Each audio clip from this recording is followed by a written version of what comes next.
Israel fully supports President Trump's bold decision today to reject the disastrous nuclear deal with the terrorist regime in Tehran. Well, Israel has been one of the only supporters of President Trump's decision to pull out of the Iran nuclear deal. Over the past decade, the Israeli government has moved further and further to the right, eventually finding a seemingly perfect ally in Donald Trump. Meanwhile, Israelis on the left of the political spectrum have found themselves increasingly on the margins, leading some to ask how much a liberal opposition still exists in the country. Well, joining me now to talk more about that, as well as Israel's position on the Iran nuclear deal, is the former Speaker of the Knesset and a voice of the Israeli left, Avraham Burg. Avraham Burg, thanks so much for speaking to us. You have been one of the staunchest critics of your government and your country as you've witnessed it move further and further in favor of its hawks. First, I need to ask you what you make then of the developments of the last 2 days and the Netanyahu Trump axis that has formed against Iran. Does it worry you? There are two elements here. First, from Trump's declaration yesterday, or announcement yesterday, it's a game changer.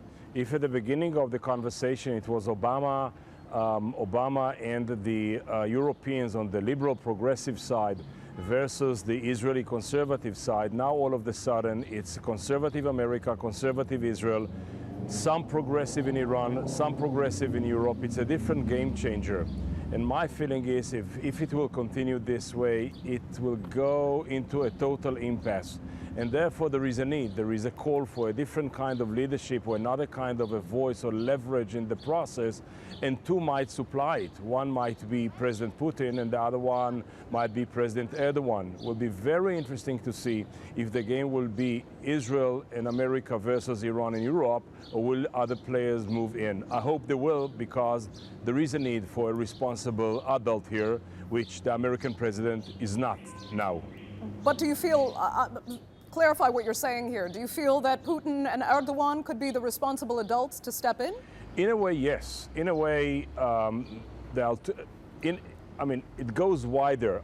Both Erdogans and Putin's are offering a very interesting alternative kind of leadership to the one we knew during the 90s and the last decade of the 2000s. Now it's a different kind of an international model, regional powerful players that they cannot stay aside while something like that so unstable is introduced into the local equations. It goes into Israel and Syria and Lebanon and the southern part of Russia and very immediate proximity for Turkey. They must be part of it. And if eventually it will end up with a kind of a regional conversation, a regional conference, a regional effort to have a Middle East clean of a mass destruction weapons, eventually Israel included, might be a very interesting positive outcome out of this negative policy, whimsy, childish negative policy of Trump. Okay, it's a very interesting perspective. Let me first, though, I'd like to speak more about the global implications you're getting to here, but I want to also go to what's happening in your country, on the ground, where you are. You have spoken out. You've written books. You've advocated for a secular Israel that's less confrontational, and it seems like you've just lost every step of the way. Why have more and more Israelis moved against the Israeli left? Let's first put it in a global context. You see this rising of local forces which are more xenophobic, self-siege, ethnical, rising all over the place. It's America for the Americans, it's the white supremacy in Hungary, it is some German right-wing political forces, it is Marine Le Pen in France. I mean, you see it, Wilders in Netherlands, you see it all over the place. There is a tidal wave of a very interesting, I will say, ethnical, political, right-wing, racist,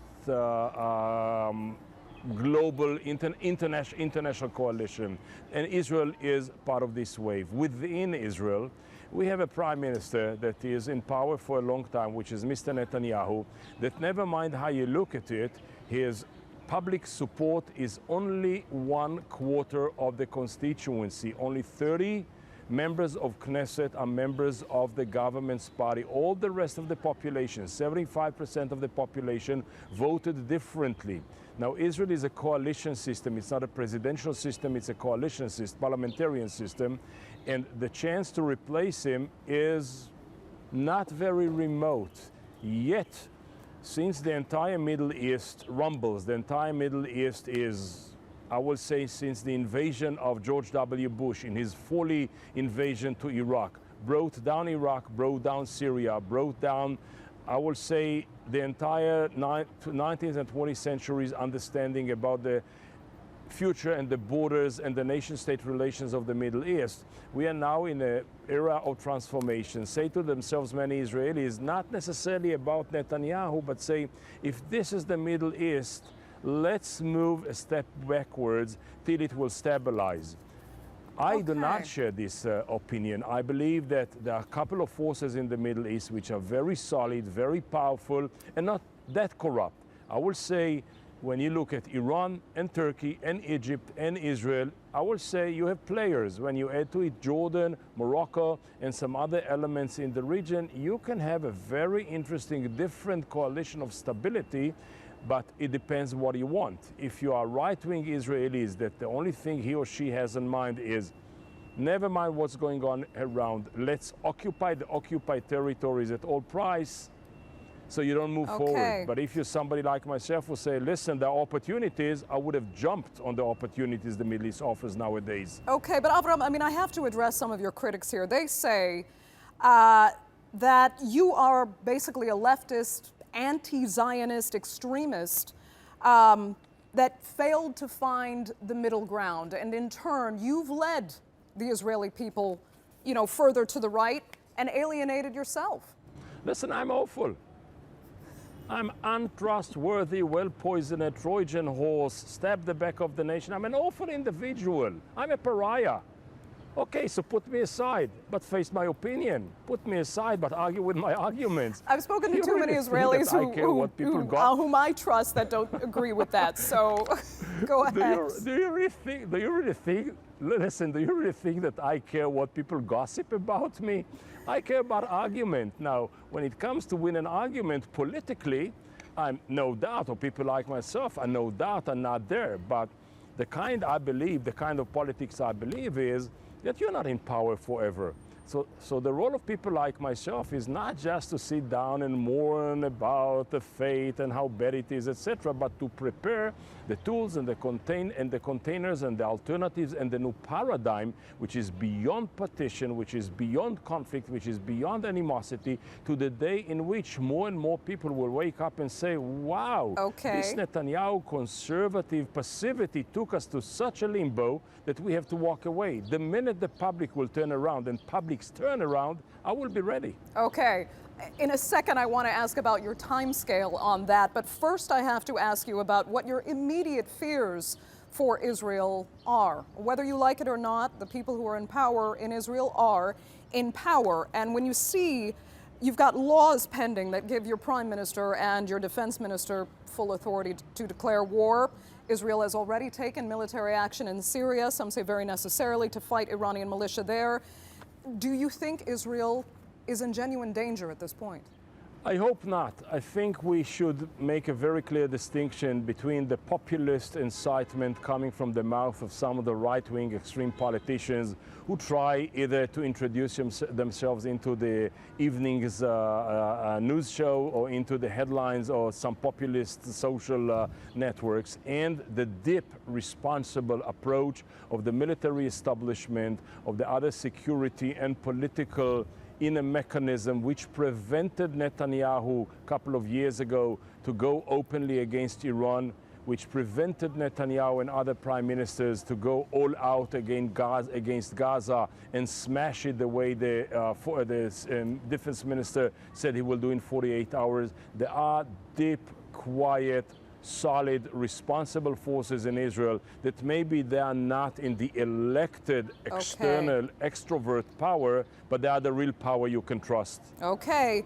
You have said, though, the right is dismantling Israel. If that's what you want, go for it. We'll reassemble it after you've gone. Now, that was over 2 years ago when you wrote that in an opinion column you published. The right is still rather firmly where it is. So what's your timescale? Listen, I personally am not in the game now. If you ask me when I want to change happen, I would say tomorrow morning is quite convenient for me.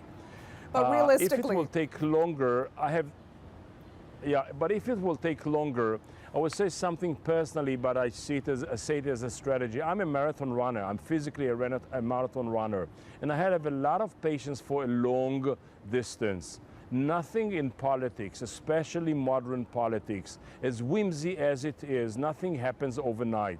It's about processes, it's about patience to prepare alternatives. I believe that by the end of the day, the decision of Israel will be, or decisions of Israel will be, yes or no, the occupied territories, yes or no, secular state or a religious state, therefore separation between church and state, yes or no, state for the Jews only, or state which belongs to all of its citizens, the Israeli, Arab, Palestinians included. I belong to the left-hand side, which is liberal, progressive, social democrat, who eventually, I've no doubt, introduce or offer the people a better collective good than the introvert, almost claustrophobic one offered by Netanyahu and his cronies. Avraham Burg, unfortunately, we're completely out of time. I'd like to thank you so much for joining us with your perspective on the Newsmakers. Thank you very much.